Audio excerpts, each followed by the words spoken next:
भक्ति काल के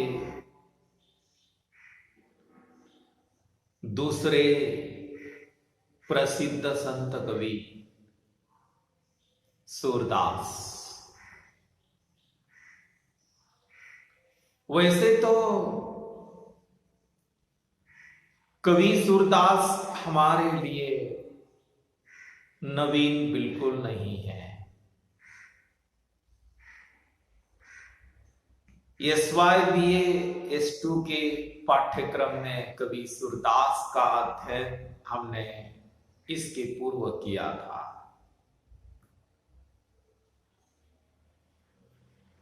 परंतु कवि सूरदास का जीवन, उनका जन्म, उनकी मृत्यु या सूरदास के जीवन से संबंधित अनेक घटनाओं का अवलोकन, अभ्यास हमें करना होगा। कवि सूरदास कृष्ण भक्ति शाखा के प्रसिद्ध संत कवि, परंतु कवि सूरदास के जीवन के बारे में निश्चित ऐसी जानकारी प्राप्त नहीं है। मुझे तो बड़ा आश्चर्य होता है कि क्या लोग थे। कबीर होंगे, तुलसीदास होंगे, सूरदास होंगे, कवि रहीम होंगे, कवि नंददास होंगे। इन लोगों के बारे में आश्चर्य इस बात का मुझे है कि इन लोगों ने अपने स्वयं के जीवन के बारे में, स्वयं के बारे में कुछ भी नहीं लिखा। नहीं तो बच्चों, आज आप लोगों को पता है कि लोग थोड़ा सा काम करते हैं दूसरों के लिए, परंतु उसका ढिंडोरा इतना पीटते हैं कि जीवन भर पीटते रहते हैं। ये मैंने किया, वो मैंने किया, ये किया, वो किया, ये किया। सभी ओर उनका बोर्ड लगा रहता है, उनके नाम का।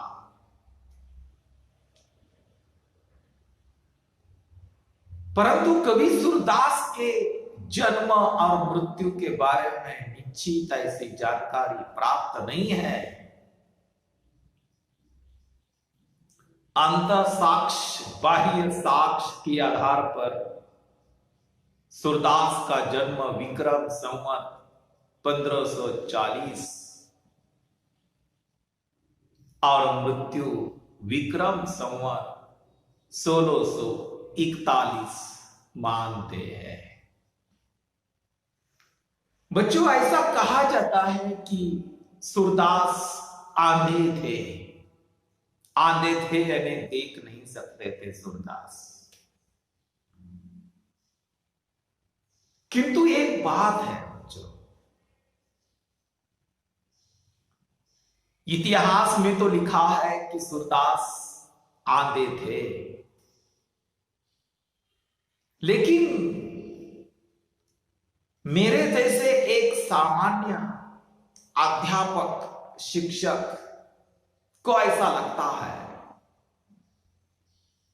कि सूरदास का और सूरदास के साहित्य का जितना अध्ययन मैंने किया, जो किया होगा मैंने थोड़ा बहुत अध्ययन, उसी के आधार पर ऐसा नहीं लगता कि सूरदास जन्म से आंधे रहे होंगे। सूरदास जन्मांध नहीं रहे होंगे, क्योंकि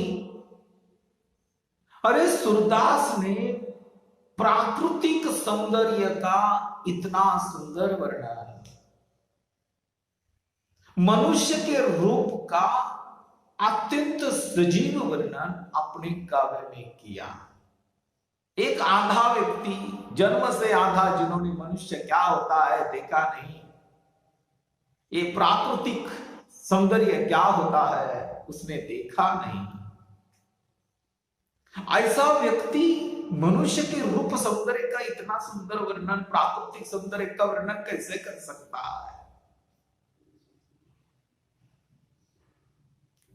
कवि सूरदास के जन्म स्थान के संबंध में अभी तक कोई अंतिम निर्णय नहीं हो सका। कुछ विद्वान कहते हैं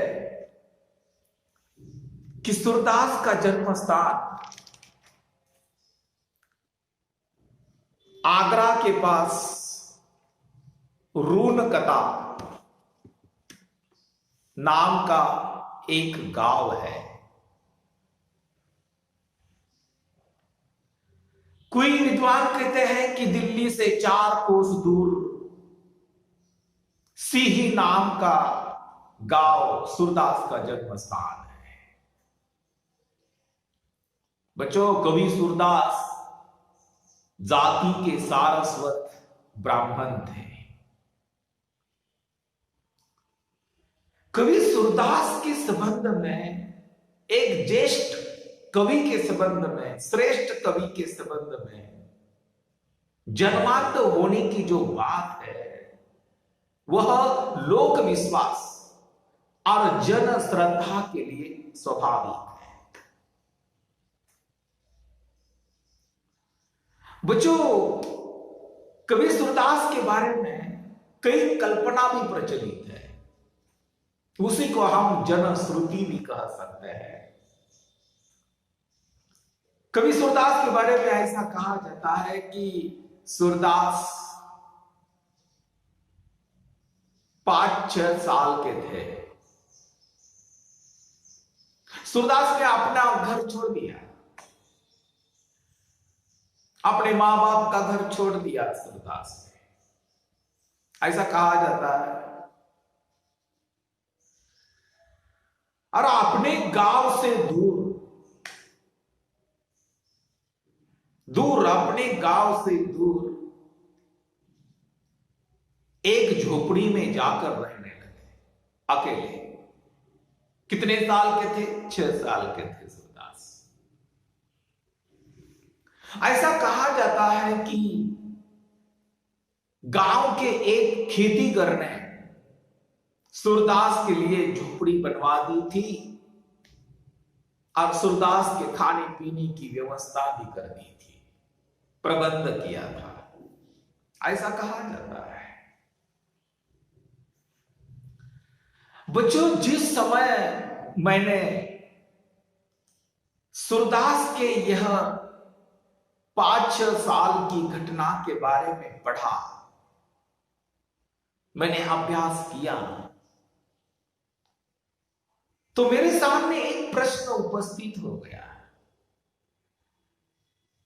कि अरे उस खेतीगर ने इस 5-6 साल के बच्चे के लिए झोपड़ी क्यों बनवा दी, खाने पीने की व्यवस्था क्यों की होगी?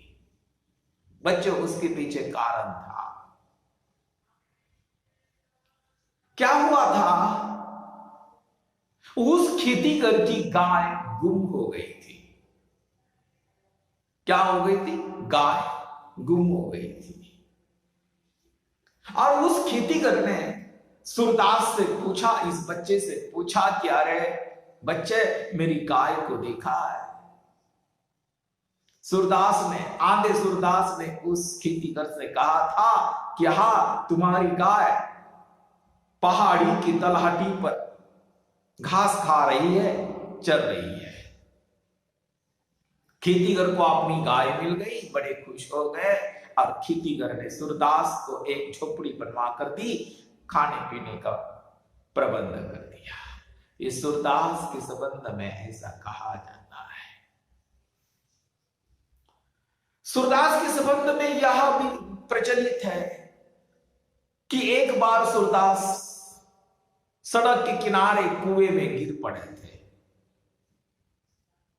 4-5 दिन वहीं पड़े रहे, कोई चिंता नहीं थी। हमारे जैसे आम आदमी होंगे तो हम जोर जोर से चिल्लाते, किसी को अरे हमें बचाओ हमें बचाओ, हम कुएं में गिर पड़े।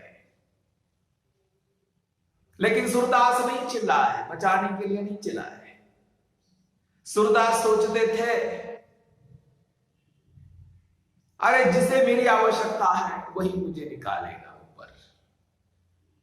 5-6 दिन के बाद ऐसा कहा जाता है कि स्वयं श्री कृष्ण कुएं पर खड़े रहे, अपने दोनों हाथ कुएं में डाले और सूरदास को उठाया और कुएं के किनारे पर रख दिया था। जिस समय श्री कृष्ण भगवंत परमात्मा का स्पर्श सूरदास को हुआ, श्री कृष्ण ने सूरदास से पूछा कि आप क्या चाहते हो, आपको क्या चाहिए। सूरदास ने क्या मांगा, हमारा जैसा आम आदमी होगा तो हम बंगला मांगते, गाड़ियां मांगते, सोना चांदी संपत्ति मांगते। सूरदास ने क्या मांगा था ईश्वर से, श्री कृष्ण से क्या मांगा था सूरदास ने। सूरदास ने भगवंत से कहा, ईश्वर से कहा कि मुझे जिसे देखना था आज मैंने उसी को देख लिया, अब मुझे किसी और को नहीं देखना है, मुझे पुनः आंधा बना दो। ये सूरदास के संबंध में ऐसी कल्पित घटना भी हो सकती है। बच्चों, सूरदास के गुरु का नाम वल्लभाचार्य था और वल्लभाचार्य के आदेश से ही सूरदास जीवन भर श्री कृष्ण की विविध लीलाओं का गान करते रहे। सूरदास कृष्ण भक्ति शाखा के सर्वप्रमुख कवि माने जाते हैं। सूरदास के नाम पर 3 ग्रंथ बताए जाते हैं। पहला ग्रंथ है सुरसागर, दूसरा ग्रंथ है सुरसारावली और तीसरा ग्रंथ है साहित्य लहरी। इनमें से सुरसागर ही सबसे महत्वपूर्ण ग्रंथ है। ऐसा कहा जाता है कि सूरदास ने 1.25 लाख पदों की रचना की थी, जिसमें से आज केवल 5-6 हजार पद ही प्राप्त है। कवि सूरदास ने श्री कृष्ण के जन्म से लेकर श्री कृष्ण ब्रज छोड़कर मथुरा चले गए, वहां तक की सारी घटनाएं उन्होंने सुरसागर ग्रंथ में वर्णित की है। जीवन के प्रारंभिक दिनों में कवि सूरदास आगरा में गौ घाट पर निवास करते थे। इसके बाद वल्लभाचार्य के साथ गोवर्धन पर्वत पर श्रीनाथ जी के मंदिर में रहे और वहां ही उनका निधन हो गया। सूरदास की जो उपासना थी वह बाल श्री कृष्ण की उपासना थी और भक्ति जो थी वह सखा भाव की भक्ति थी। सूरदास ने कुछ विनय के पदों की भी रचना की। ऐसे पदों में सूरदास ने अपनी दीनहीनता को भगवान के सामने प्रस्तुत कर दिया है। बच्चों, सूरदास पहले कृष्ण के भक्त है, बाद में कवि है। वे कृष्ण के रंग में इतने रंगे हैं कि उनका समाज की ओर ध्यान ही नहीं गया। कवि सूरदास सांसारिक प्रलोभन जो है, मोह जो है, उससे बहुत दूर थे। सूरदास के साम्राज्य में केवल सूरदास और कृष्ण थे। श्री कृष्ण का बाह्य रूप राधा, मुरली, बांसुरी, गोपिया, दूध, दही, गैया, यमुना तट, कुंजवर, यशोदा मां, नंद बाबा, ब्रजवासी ही उनका सारा संसार था। कवि सूरदास उच्च कोटि के कवि हैं।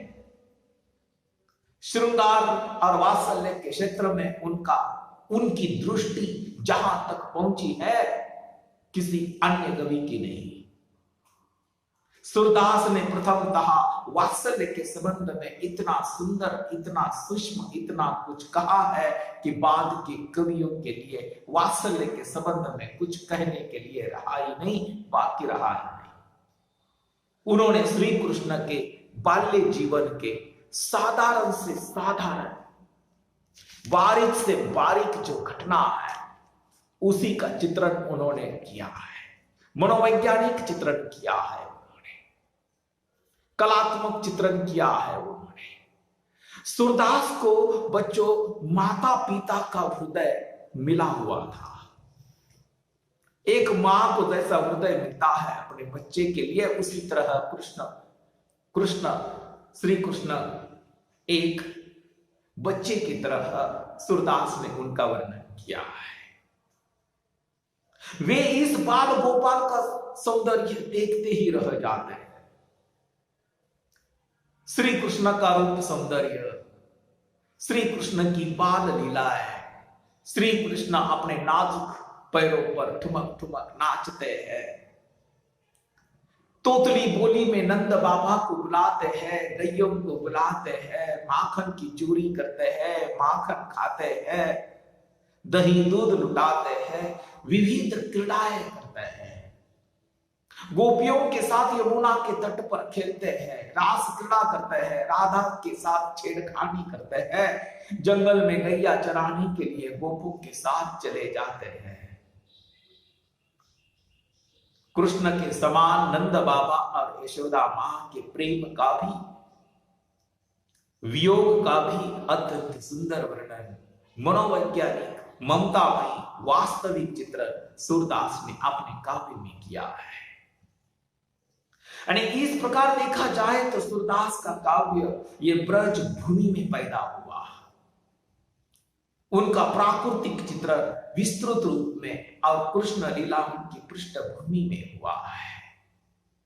कवि सूरदास ने अपने काव्य की जो भाषा है वह ब्रज भाषा है, ब्रज भूमि की भाषा है, और उसी का चित्रण उन्होंने अपने काव्य में अत्यंत कुशलता के साथ किया है। परंतु एक बात है, सूरदास ने अपने काव्य में वात्सल्य का कोना कोना झांक मारा। वात्सल्य चित्रण सूरदास ने जैसा किया है वैसा चित्रण अन्य किसी भी संत कवियों ने अपने काव्य में नहीं किया। सूरदास आकाश के चंद्रमा है, उनका साहित्य भगवंत भक्ति से भरा हुआ, सौंदर्य से भरा हुआ उनका काव्य है।